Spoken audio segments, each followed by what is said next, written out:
and is basically down. And interest rates came down despite the fact that I have a Fed person who's not really doing a good job, but I won't say that. I want to be very nice.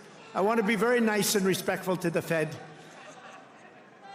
You're not supposed to criticize the Fed. You're supposed to let him do his own thing. But I know much more than he does about interest rates, believe me. That was President Trump last night in Michigan, marking 100 days in office with a campaign-style speech. Welcome to the fourth hour of Morning Joe, along with Jonathan Lemire and me at 6 a.m. on the West Coast, 9 a.m. in the East. So why don't we get right to the latest economic news? The U.S. economy slowed sharply in the first quarter as GDP data for the first 3 months of the year showed a contraction of 0.3%. This is, Jonathan, the first quarter of negative GDP growth since the first quarter of 2022. Yeah, much closer to the height of the pandemic. Then also we've seen imports surging into the country here because manufacturers, businesses preparing for the impact of President Trump's tariffs. Not news that a White House would like. And for more, let's go to CNBC's Dom Chu. Dom, give us your read here.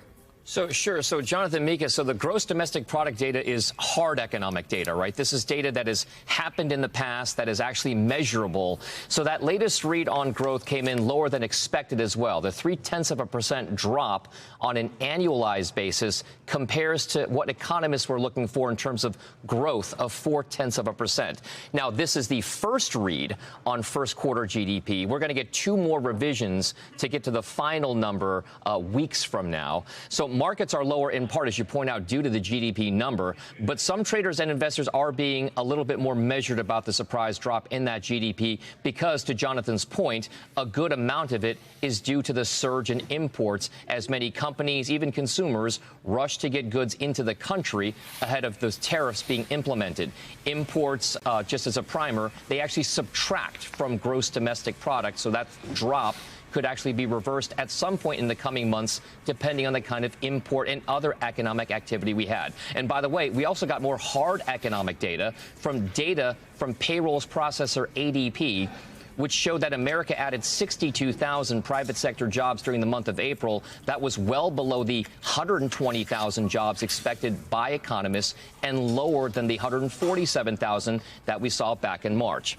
Now, when it comes to the softer economic data, which is consumer confidence, other survey-related data, that's taken a hit as well. According to the most recent survey from the Conference Board, the Consumer Confidence Index fell by nearly 8 points to a level of 86. Now, that's significant, because it would make it the lowest read on consumer confidence since May of 2020. That was around the depths of the COVID pandemic, the shutdown of the economy around the world, including ours. Confidence is really, though, taking a hit in what Americans expect in the next 6 months.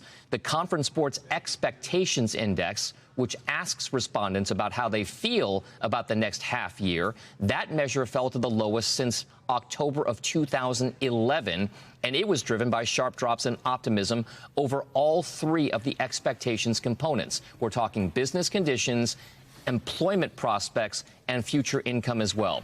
And then I just want to end here by giving you a bigger part of the spectrum. We talked about the consumer.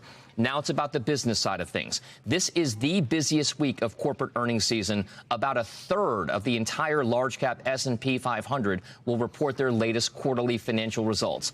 One of the bigger themes that we've seen so far this season is the number of companies who've lowered their expectations and forecasts for future business activity or outright withdrawn their forecasts overall, citing the uncertainty hanging over them on the global economic front because of things like tariff policy. One of the more recent examples is Stellantis, which is the Europe-based parent company of car brands like Dodge, Jeep, Maserati, Chrysler, others.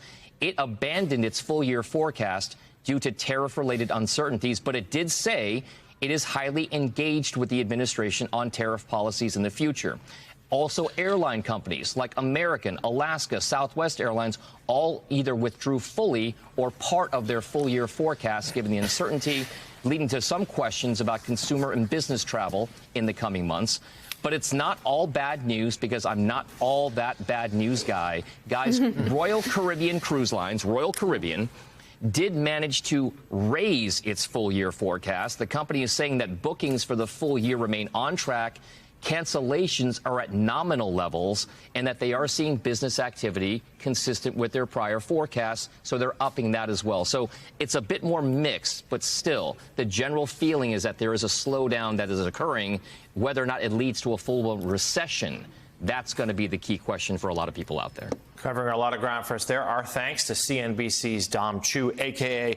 All Not Bad News Guy. Dom, thank you so much. Let's now bring in Bad News Guy, managing editor at The Bulwark, Sam Stein. President and CEO of the LBJ Foundation, presidential historian Mark Updegrove, and co-founder and CEO of All In Together, Lauren Leader. Lauren here at the table with us. Thanks to you all for joining. Sam, we will go with you to start. We've seen a series, actually, of a sort of worrisome economic data points in the last week or two that show concerns about the economy now, but more of that, as Dom just said, really reflecting worries about what's coming, the full-on impact of this trade war of President Trump's tariffs. He spent a lot of time last night in Michigan trying to explain to his audience why they would eventually help. He seems to be sort of in a minority position on that. Give us your read on this situation and the pretty complicated and worrisome politics for this White House.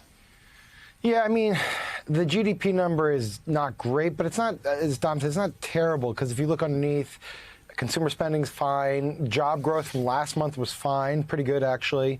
What's really happening is a psychological warfare on the consumer and the business that's being waged by this White House. In anticipation of these tariffs, you're seeing a massive spike in imports. And really, the number that's worrisome is consumer confidence, right? People are just not feeling good about this economy. They're probably preparing to spend less, earn less. And that could have profound economic ripple effects. So, it's like we're in this weird position in which the president's kind of holding a gun to the economy, threatening to shoot it. We don't know if he's going to do it, and everyone's getting prepared for the shot to be fired. Now, I will just add one thing. This quarter was not the quarter where people were expecting bad numbers. It's the next quarter when the tariffs do kick in, if they do kick in, I should say. And already that ADP number about job growth coming in well below expectations, I mean, that's, if you're the White House, you're sitting there, you're looking at those numbers, you're like, this is not looking particularly great.